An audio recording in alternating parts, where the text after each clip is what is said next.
പത്മഭൂഷൺ അംഗീകാരം ലഭിച്ചത് ജീവിതത്തിലെ പ്രധാന നാഴികക്കല്ലായി കാണുന്നുവെന്നാണ് ബി.ജെ.പി. നേതാവ് ഒ. രാജഗോപാൽ പറഞ്ഞത്. കേരളത്തിൽ നിന്ന് 6 പേർക്കുണ്ട് അല്ലേ? അതെ. പൊതുരംഗത്ത് സ്വാർത്ഥതയില്ലാതെ എല്ലാവരെയും ഒരുപോലെ കണ്ട് ജീവിച്ചു. അംഗീകാരത്തിൽ സന്തുഷ്ടനാണ്.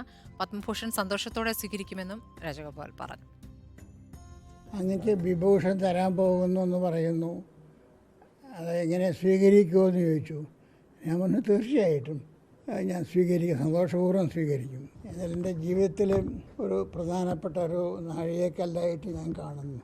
പൊതുരംഗത്തെ ജീവിതം ഒരു പക്ഷപാതമായിട്ടുള്ളൊരു സമീപനം ഇല്ലാതെ വളരെ സമചിത്തതയോടുകൂടി എല്ലാവരെയും തുല്യരായിട്ട് കാണുന്നതായ ഒരു സമീപനത്തിനോടുകൂടി പൊതുപ്രവർത്തനം എടുത്തിരിക്കുന്നു.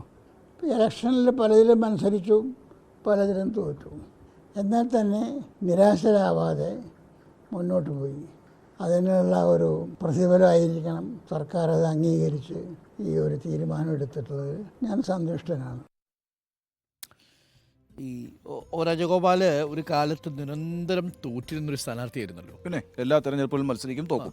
എല്ലാ തെരഞ്ഞെടുപ്പിലും മത്സരിക്കും. പക്ഷേ അദ്ദേഹം കേന്ദ്രമന്ത്രി ആയപ്പോഴാണ് കേരളത്തിൽ ഈ അമൃത അടക്കമുള്ള പിന്നെ ട്രെയിനുകൾ കൊണ്ടുവരും. റെയിൽവേ സഹമന്ത്രിയായിരിക്കും. വളരെ ചുരുങ്ങിയ കാലം കൊണ്ട് തന്നെ അദ്ദേഹം കേരളത്തിന് വേണ്ടി കുറേ കാര്യങ്ങൾ ചെയ്തു. അപ്പോൾ കേരളത്തിലെ ആളുകൾക്ക് പൊതുവെ ഇഷ്ടമാണ് ഒ. രാജഗോപാലിനെ. രാജഗോപാലിനോട് പല കാര്യങ്ങളും വിവാദം ഉണ്ടാക്കിയിട്ടുണ്ട് ഉണ്ട് എങ്കിൽ പോലും